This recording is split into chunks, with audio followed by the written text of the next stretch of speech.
Você acordaria num leito de palha improvisado, sem dignidade e enrolado em trapos fedorentos, no canto gelado de uma igreja que nem sabe seu nome.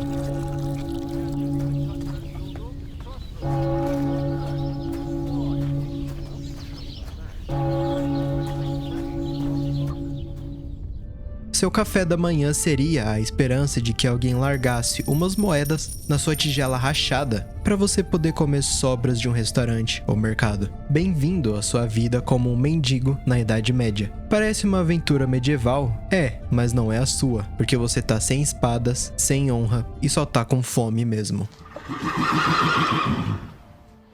Você seria uma figura comum e viveria no mundo onde reis mandam, os padres pregam e você sobrevive, sustentado por esmola e às vezes dado como um pecador por ser pobre.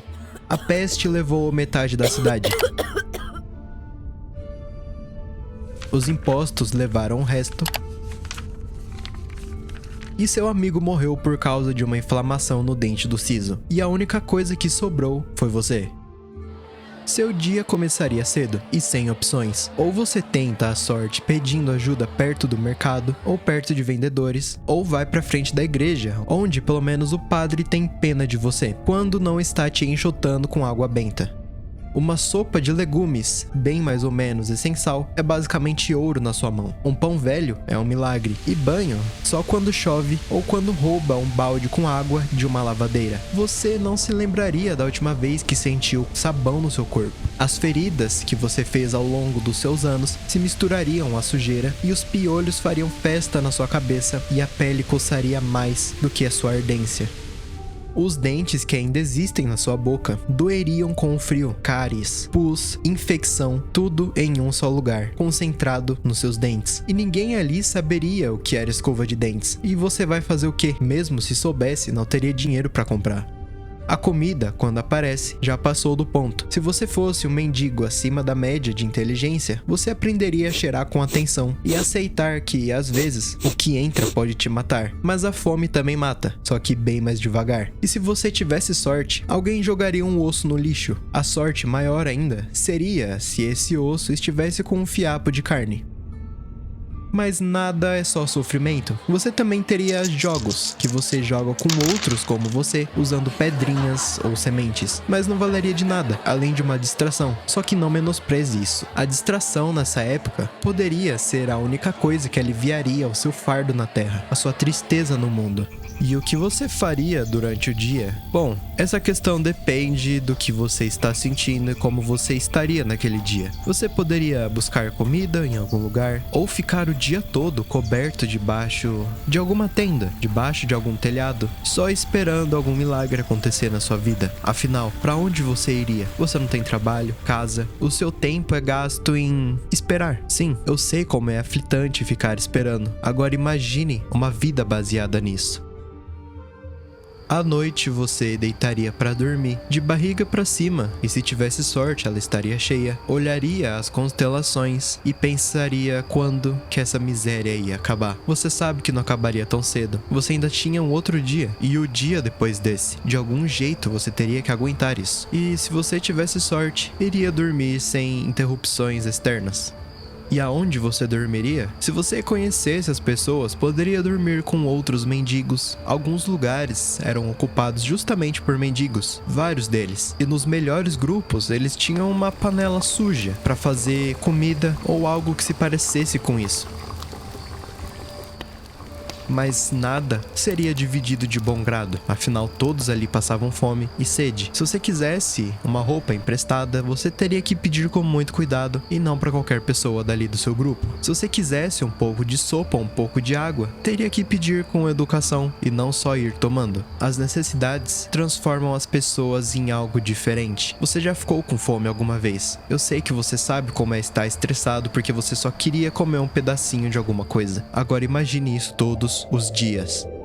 Especialmente no inverno, muitos mendigos simplesmente não sobreviviam. Sem abrigo, cobertas e com pouco calor de algumas fogueiras que poderiam fazer, eles encolhiam-se em becos ou lugares fechados em grupos ou sob arcos de pedra, tentando resistir a esse frio cortante. Era comum que morressem dormindo, silenciosamente, sem que ninguém notasse até o amanhecer. Os corpos eram encontrados enrijecidos. A morte pelo frio não era rara, ela era esperada. A igreja oferecia algum tipo de ajuda, mas os recursos eram limitados e nem todos conseguiam um lugar nos mosteiros. Muitos mendigos, doentes e enfraquecidos pela fome, não tinham forças para resistir a uma noite gelada. Era uma morte lenta e solitária, e você rezaria para que não fosse com você.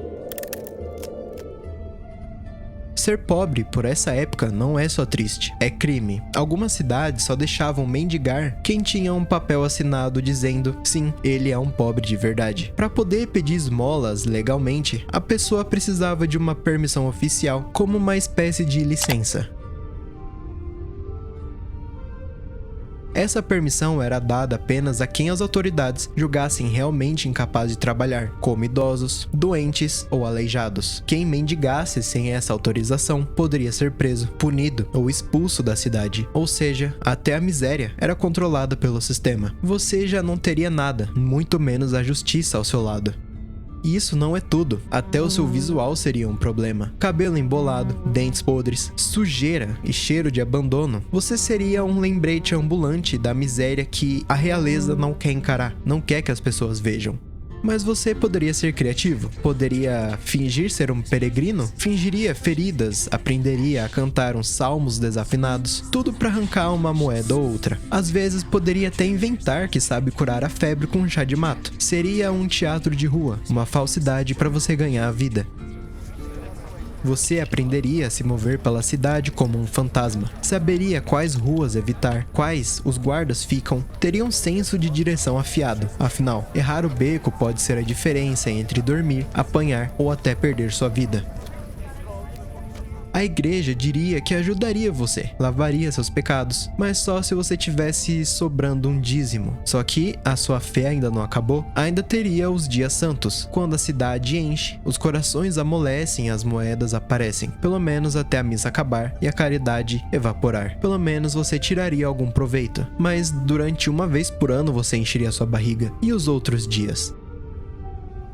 Você veria o castelo de longe, bonito, alto, com bandeiras, um mundo à parte do seu. Você sentiria inveja, ou quem sabe raiva, poderia até sentir tristeza. Lá dentro, o rei e seus nobres se banqueteiam, e aqui fora, você mastigaria pão duro, olhando a fumaça das cozinhas reais e imaginando o cheiro da carne assada. Não imaginando o gosto, mas o cheiro, a primeira entrada para o seu apetite. Vamos supor que você deixou a sua imaginação ir longe demais. E se você por acaso tentar entrar no castelo, seria melhor correr ou pensar duas vezes. O guarda não perguntaria o que você está fazendo ali, e nem se você se perdeu, mas ele te bateria. Afinal, que lei vai te proteger disso?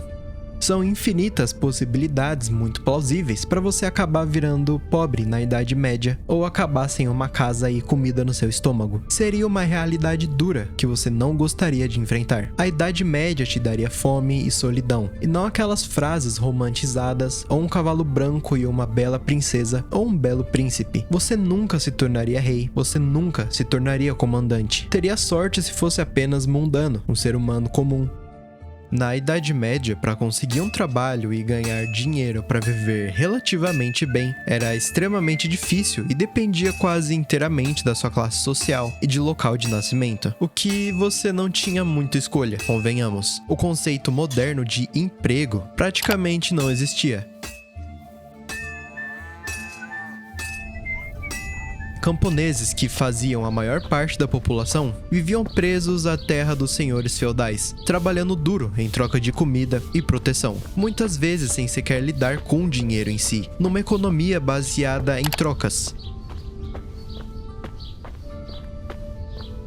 Nas cidades, surgiam oportunidades por meio das corporações de ofício, mas só quem tinha contatos ou algum privilégio conseguia virar aprendiz e, mais tarde, raramente viraria mestre. Comerciantes podiam sim enriquecer, mas geralmente pertenciam a famílias já estabelecidas nesse ramo. Para a maioria, viver bem era simplesmente ter o que comer e onde dormir. Qualquer ambição maior que essa era quase inalcançável. A vida era definida desde o nascimento. Se tá chorando, já pode trabalhar. E escapar do próprio destino era um privilégio de pouquíssimos. Então você vê que não teria muita opção se você fosse um mendigo nessa época. Você seria o que você seria, nada mais e nada menos. A gente reclama demais do nosso tempo, e parte disso vem da mídia também, de filmes, jogos de fantasia medieval. Mas você, assim como eu, independente da sua classe social, iria odiar viver nessa época. Disso eu tenho certeza.